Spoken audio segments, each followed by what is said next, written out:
ॐ श्री विष्णवे नमः। ध्यानम् शान्ताकारं भुजगशयनं पद्मनाभं सुरेशं विश्वाधारं गगनसदृशं मेघवर्णं शुभांगं लक्ष्मीकान्तं कमलनयनं योगिभिर्ध्यानगम्यं वन्दे विष्णुं भवभयहरं सर्वलोकैकनाथम्।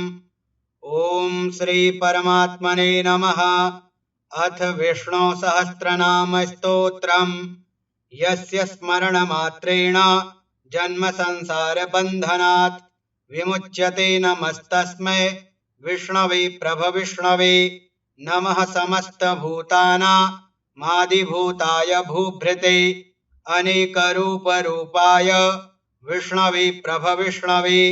वैशम्पायन उवाच श्रुत्वा धर्मान् शेषेण पावनानि च सर्वशः युधिष्ठिरः शान्तनवम् पुनरेवाभ्यभाषत। युधिष्ठिर उवाच किमेकं दैवतं लोके किं वाप्येकं परायणम् स्तुवन्तः कं कमर्चन्तः प्राप्नुयुर्मानवाः शुभम्। को धर्मः सर्वधर्माणां भवतः परमो मतः किं जपन्मुच्यते जन्तुर्जन्म संसार बन्धनात्। भीष्म उवाच जगत्प्रभुं देवदेव मनन्तं पुरुषोत्तमं स्तुवन्नाम सहस्रेण पुरुषः सततोत्थितः तमेव चार्चयन् नित्यं भक्त्या पुरुषमव्ययम् ध्यायन् स्तुवन्नमस्यंश्च यजमानस्तमेव च। अनादिनिधनं विष्णुं सर्वलोकमहेश्वरं लोकाध्यक्षं स्तुवन्नित्यं सर्वदुःखातिगो भवेत्। ब्रह्मण्यं सर्वधर्मज्ञं लोकानां कीर्तिवर्धनं लोकनाथं महद्भूतं सर्वभूतभवोद्भवम्। एष मे सर्वधर्माणां धर्मोऽधिकतमो मतः यद्भक्त्या पुण्डरीकाक्षं स्तवैरर्चेन्नरः सदा। परमं यो महत्तेजः परमं यो महत्तपः परमं यो महद्ब्रह्म परमं यः परायणं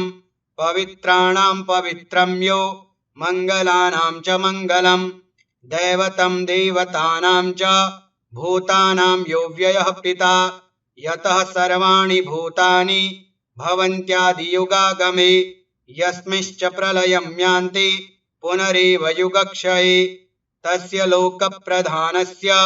जगन्नाथस्य भूपते विष्णोर्नाम सहस्रं मे शृणु पापभयापहम्। यानि नामानि गौणानि विख्यातानि महात्मनः ऋषिभिः परिगीतानि तानि वक्ष्यामि भूतये। ॐ विश्वं विष्णुर्वषट्कारो भूतभव्यभवत्प्रभुः भूतकृद्भूतभृद्भावो भूतात्मा भूतभावनः भूतात्मा परमात्मा च मुक्तानां परमा गतिः अव्ययः पुरुषः साक्षी क्षेत्रज्ञोऽक्षर एव च। योगो योगविदां नेता प्रधानपुरुषेश्वरः नारसिंहवपुः श्रीमान् केशवः पुरुषोत्तमः सर्वः शर्वः शिवस्थाणुर्भूतादिर्निधिरव्ययः सम्भवो भावनो भर्ता प्रभवः प्रभुरीश्वरः स्वयंभूः शम्भुरादित्यः पुष्कराक्षो महास्वनः अनादिनिधनो धाता विधाता धातुरुत्तमः अप्रमेयो हृषीकेशः पद्मनाभोऽमरप्रभुः विश्वकर्मा मनुस्त्वष्टा स्थविष्ठः स्थविरो ध्रुवः अग्राह्यः शाश्वतः कृष्णो लोहिताक्षः प्रतर्दनः प्रभूतस्त्रीककुब्धाम पवित्रं मङ्गलं परम् ईशानः प्राणदः प्राणो ज्येष्ठः श्रेष्ठः प्रजापतिः हिरण्यगर्भो भूगर्भो माधवो मधुसूदनः ईश्वरो विक्रमी धन्वी मेधावी विक्रमः क्रमः अनुत्तमो दुराधर्षः कृतज्ञः कृतिरात्मवान् सुरेशः शरणं शर्मा विश्वरेताः प्रजाभवः अह संवत्सरो व्यालः प्रत्ययः सर्वदर्शनः अजः सर्वेश्वरः सिद्धः सिद्धिः सर्वादिरच्युतः वृषा कपिरमेयात्मा सर्वयोगविनिःसृतः वसुर्वसुमनाः सत्यः समात्मा संमितः समः अमोघः पुण्डरीकाक्षो वृषकर्मा वृषाकृतिः रुद्रो बहुशिरा बभ्रुर्विश्वयोनिः शुचिस्रवाः अमृतः शाश्वतः स्थाणुर्वरारोहो महातपाः सर्वगः सर्वविद्भानुर्विश्वक्सेनो जनार्दनः वेदो वेदविदव्यङ्गो वेदाङ्गो वेदवित्कविः लोकाध्यक्षः सुराध्यक्षो धर्माध्यक्षः कृताकृतः चतुरात्मा चतुर्व्यूहश्चतुर्दंष्ट्रश्चतुर्भुजः भ्राजिष्णुर्भोजनं भोक्ता सहिष्णुर्जगदाधिजः अनघो विजयो जेता विश्वयोनिः पुनर्वसुः उपेन्द्रो वामनः प्रांशो रमोघः शुचिरूर्जितः अतीन्द्रः संग्रहः सर्गो धृतात्मा नियमो यमः वेद्यो वैद्यः सदा योगी वीरः माधवो मधुः अतीन्द्रियो महामायो महोत्साहो महाबलः महाबुद्धिर्महावीर्यो महाशक्तिर्महाद्युतिः अनिर्देश्य वपुः श्रीमान् मेयात्मा महादृधृक् महेश्वासो महीभर्ता श्रीनिवासः सतां गतिः अनिरुद्धः सुरानन्दो गोविन्दो गोविदां पतिः मरीचिर्दमनो हंसः सुपर्णो भुजगोत्तमः हिरण्यनाभः सुतपाः पद्मनाभः प्रजापतिः अमृत्युः सर्वदृक्सिंहः सन्धाता सन्धिमानस्थिरः अजो दुर्मर्षणः शास्ता विश्रुतात्मा सुरारिः गुरुर्गुरुतमो धाम सत्यः सत्यपराक्रमः निमिषो निमिषः स्त्रग्वी वाचस्पतिरुदारथिः अग्रणिर्ग्रामणिः श्रीमान् न्यायो नेता समीरणः सहस्रमूर्धा विश्वात्मा सहस्राक्षः सहस्रपात् आवर्तनो निवृत्तात्मा संवृतः संप्रमर्दनः अह संवर्तको वहनी रनिलो धरणीधरः सुप्रसादः प्रसन्नात्मा विश्वधृग्विश्वभुग्विभुः सत्कर्ता सत्कृतः साधुर् जहन्नुर्नारायणो नरः असंख्येयो प्रमेयात्मा विशिष्टः शिष्टकृच्छुचिः सिद्धार्थः सिद्धसंकल्पः सिद्धिदः सिद्धिसाधनः वृषा हि वृषभो विष्णुर्वृषपर्वा वृषोदरः वर्धनो वर्धमानश्च विविक्तः श्रुतिसागरः सुभुजो दुर्धरो वाग्मी महीन्द्रो वसुदो वसुः नैकरूपो बृहद्रूपः क्षिपिविष्टः प्रकाशनः ओजस्तेजोद्युतिधरः प्रकाशात्मा प्रतापनः ऋद्धः स्पष्टाक्षरो मन्त्रश्चन्द्रांशुर्भास्करद्युतिः अमृतांशुद्भवो भानुः शशबिन्दुः सुरेश्वरः औषधं जगतः सेतुः सत्यधर्मपराक्रमः भूतभव्यभवन्नाथः पवनः पावनो नलः कामः कामकृत्कान्तः कामः कामप्रदः प्रभुः युगादिकृद्युगावर्तो नैकमायो महाशनः अदृश्यो व्यक्तरूपश्च सहस्रजिदनन्दजित् इष्टो विशिष्टः शिष्टेष्टः शिखण्डी नहुषो वृषः क्रोधः क्रोधकृत्कर्ता विश्वबाहुरमहीधरः अच्युतः प्रथितः प्राणः प्राणदो वासवानुजः अपां निधिरधिष्ठानमप्रमत्तः प्रतिष्ठितः स्कन्दः स्कन्दधरो धुर्यो वरदो वायुवाहनः वासुदेवो बृहद्भानो रादिदेवः पुरन्दरः अशोकस्तारणस्तारः शूरः शौरिर्जनेश्वरः अनुकूलः शतावर्तः पद्मी पद्मनिभीक्षणः पद्मनाभोरविन्दाक्षः पद्मगर्भः शरीरभित् महर्धिर्ऋद्धो वृद्धात्मा महाक्षो गरुडध्वजः अतुलः शरभो भीमः समयज्ञो हविर्हरिः सर्वलक्षणलक्षण्यो लक्ष्मीवान् समितिञ्जयः विक्षरो रोहितो मार्गो हेतुर्दामोदरः सः महीधरो महाभागो वेगवान् मिताशनः उद्भवः शोभणो देवः श्रीगर्भः परमेश्वरः करणं कारणं कर्ता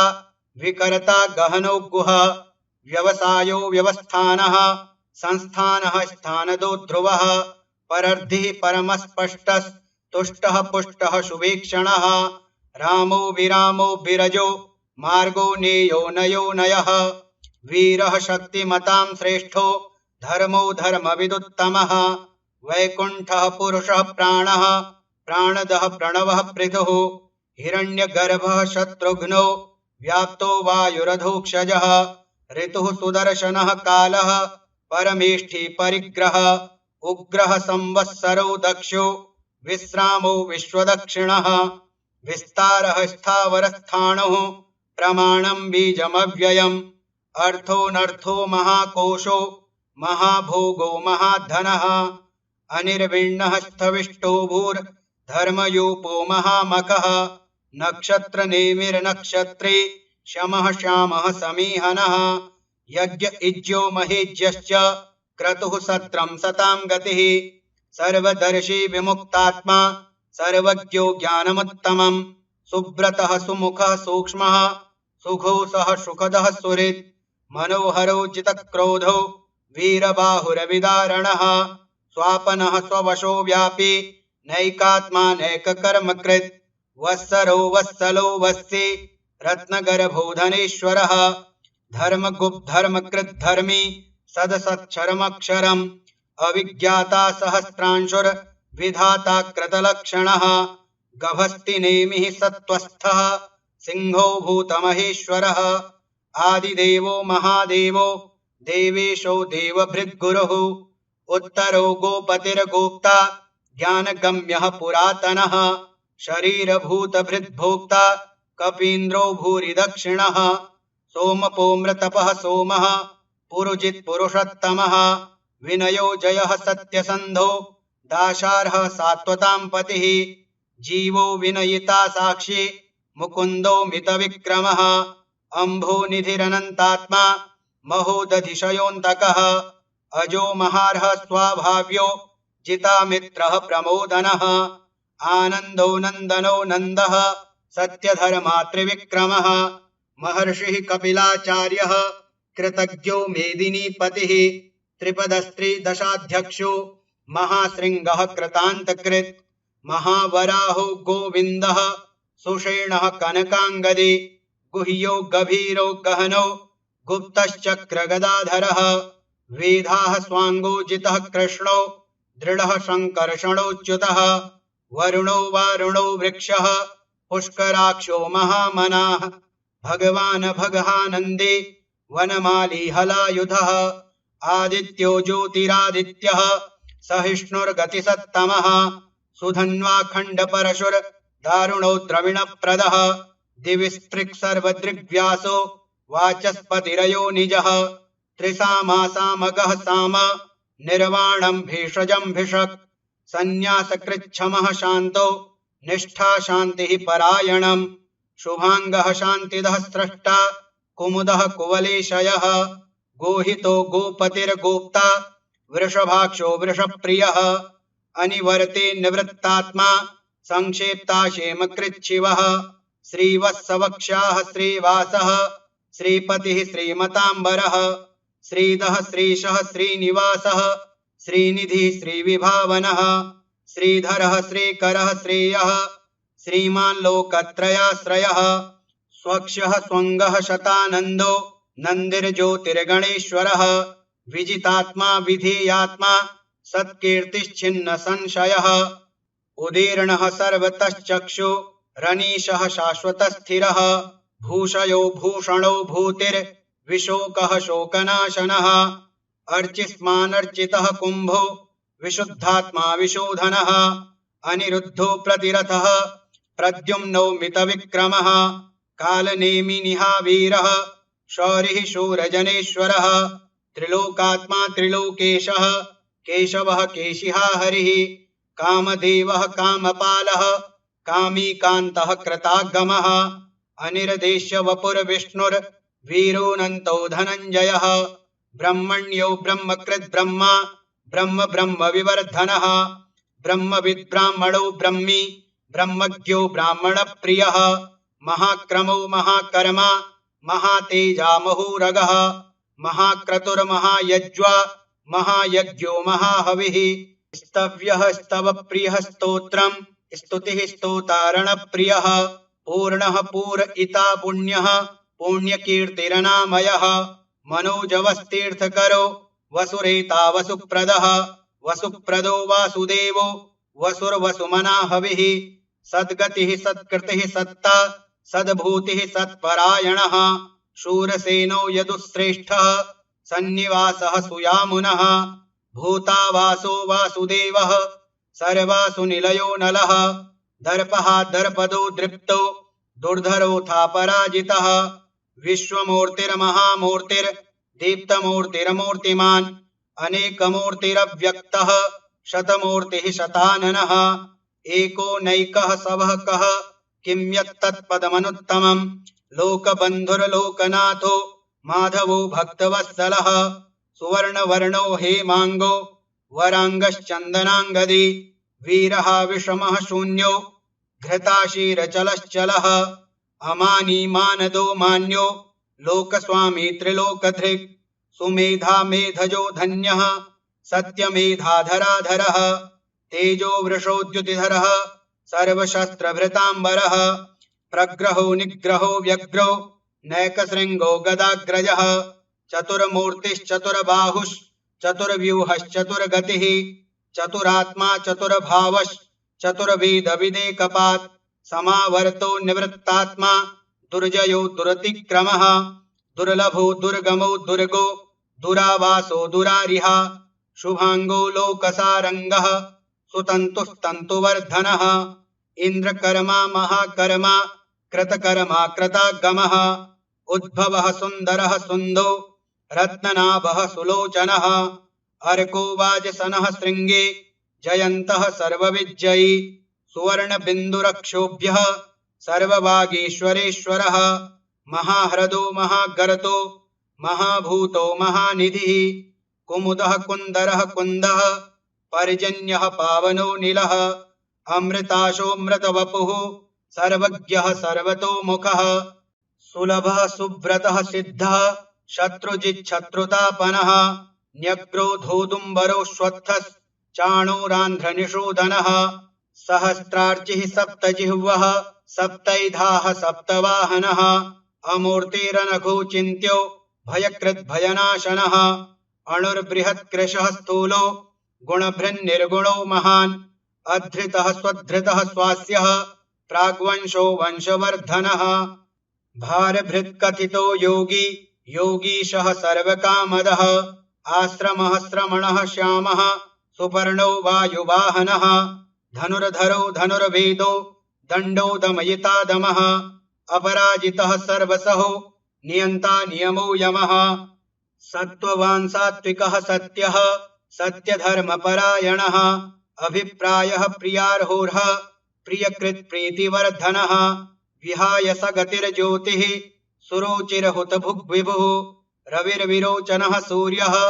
सविता रविलोचनः अनन्तो हुतभुग्भोक्ता सुखदो नैकजोग्रयः अनिर्विण्णः सदा मर्षि लोकाधिष्ठानमद्भुतः सनातनतमः कपिलः कपिरप्ययः स्वस्तिदः स्वस्तिकृत् स्वस्ति स्वस्तिभुक् स्वस्ति दक्षिणः अरौद्रः कुण्डली चक्रे विक्रम्योर्जितशासनः शब्दातिगः शब्दसः शिशिरः सर्वरीकरः अक्रूरः पेशलो दक्षो दक्षिणः शमिनाम्बरः विद्वत्तमो वीतभयः पुण्यश्रवणकीर्तनः उत्तारणो दुष्कृतिः पुण्यो दुःस्वप्ननाशनः वीरः रक्षणः सन्तो जीवनः पर्यवस्थितः अनन्तरूपोऽनन्तश्रीर्जितमञ्जुर्भयापः चतुरस्रो गभीरात्मा विदिशो व्यादिशो दिशः अनादिर्भूर्भुवो लक्ष्मीः सुवीरो रुचिराङ्गदः जननो जनजन्मादिर्भीमो भीमपराक्रमः आधारनिलयो धाता पुष्पहासः प्रजागरः ऊर्ध्वगः सत्पथाचारः प्राणदः प्रणवः पणः प्रमाणं प्राणनिलयः प्राणभृत् प्राणजीवनः तत्त्वं तत्त्वविदेकात्मा जन्म मृत्युजरातिगः भूर्भुवः स्वस्तरुस्तारः सविता प्रपितामह यज्ञो यज्ञपतिर्यज्वा यज्ञांगो यज्ञवाहनः यज्ञभृद्यज्ञकृद्यज्ञी यज्ञभुग्यज्ञसाधनः यज्ञान्तकृद्यज्ञगुह्य मन्नमन्नाद एव च आत्मयोनिः स्वयं जातो वैखानः सामगायनः देवकी नन्दनः स्रष्टा क्षितिशः पापनाशनः शङ्खभृन्नन्दके चक्रे शारङ्गधन्वा गदाधरः रथाङ्गपाणिरक्षोभ्यः सर्वप्रहरणायुधः ॐ नमः इतीदं कीर्तनीयस्य केशवस्य महात्मनः नाम्नां सहस्रं दिव्यानामशेषेण प्रकीर्तितं य इदं शृणुयान्नित्यं यश्चापि परिकीर्तयेत् नाशुभं प्राप्नुयात् किञ्चित् सोमुत्रेह च मानवः वेदान्तगो ब्राह्मणः स्यात् क्षत्रियो विजयी भवेत् धर्मार्थी प्राप्नुयात् धर्ममर्थार्थी चार्थमाप्नुयात् कामान् वाप्नुयात् कामी प्रजार्थी प्राप्नुयात् प्रजां भक्तिमान्यः सदोत्थाय शुचिस्तद्गतमानसः सहस्रं वासुदेवस्य नाम्नामेतत् प्रकीर्तयेत् यशः प्राप्नोति विपुलं ज्ञातिप्राधान्यमेव च अचलां श्रियमाप्नोति श्रेयः प्राप्नोत्यनुत्तमं न भयं क्वचिदाप्नोति वीर्यं तेजश्च विन्दति भवत्यरोगो द्युतिमान् बलरूपगुणान्वितः रोगार्तो मुच्यते रोगाद् बद्धो मुच्येत बन्धनात् भयान्मुच्येत भीतस्तो मुच्येतापन्न आपदः दुर्गाण्यतितरत्याशो पुरुषः पुरुषोत्तमम् स्तुवन्नाम सहस्रेण नित्यं भक्तिसमन्वितः वासुदेवाश्रयो मर्त्यो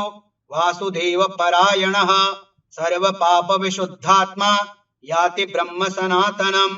न वासुदेवभक्तानामशुभं विद्यते क्वचित् जन्म मृत्युजरा व्याधि भयं नैवोपजायते इमं स्तवमधीयानः श्रद्धा भक्तिसमन्वितः युज्येतात्मसुखक्षान्ते श्रीधृतिस्मृतिकीर्तिभिः न क्रोधो न च मात्सर्यं न लोभो नाशुभा मतिः भवन्ति कृतपुण्यानां भक्तानां पुरुषोत्तमे द्यौः सच्चन्द्रार्कनक्षत्र खं दिशो भूर्महो दधिः वासुदेवस्य वीर्येण विधृतानि महात्मनः ससुरासुरगन्धर्वं सयक्षोरगराक्षसं जगद्वशे वर्ततेदं कृष्णस्य सचराचरम् इन्द्रियाणि मनोबुद्धिः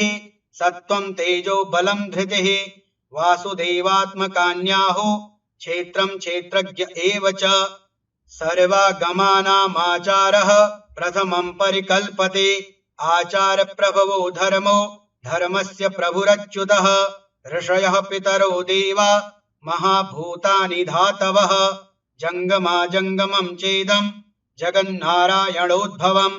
योगो ज्ञानं तथा सांख्यं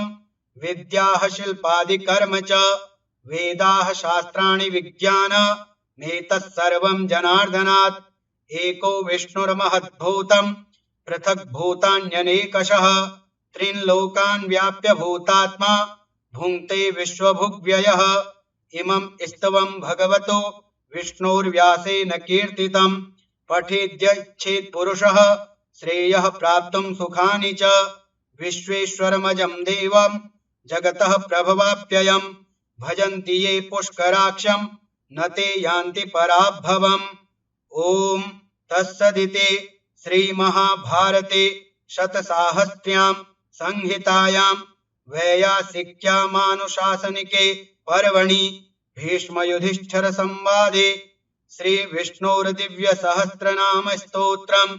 श्रीविष्णोर्पणमस्तु। हरि ओम तत्सत्। हरि ओम तत्सत्। हरि ओम तत्सत्। ओम श्री विष्णवे नमः।